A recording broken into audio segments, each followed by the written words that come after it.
Welcome to the Banker Lamp. Please enjoy the video.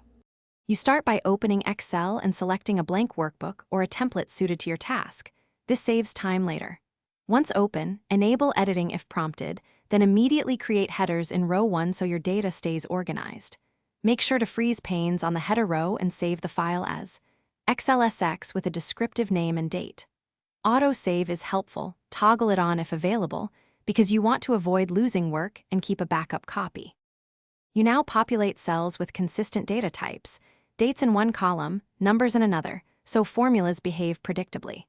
Once data exists, add formulas like equals SUM, B2, B10, and equals average, C2, C20. Remember to use $B$2 when you need absolute references to lock a cell. Convert the range to a table with Control+T to get autofill, sorting, and structured references automatically. Use fill handle to copy formulas down, and apply number formatting so values display the way you expect. You finish by creating charts or a pivot table to summarize insights. Place them on a separate sheet for clarity. Once satisfied, protect the sheet or workbook if others will edit it. Set passwords or restrict ranges, and save a version backup. Make sure to run a quick check for inconsistent formatting or stray blank cells.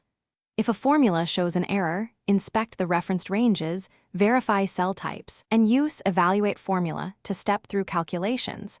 This usually reveals the issue fast.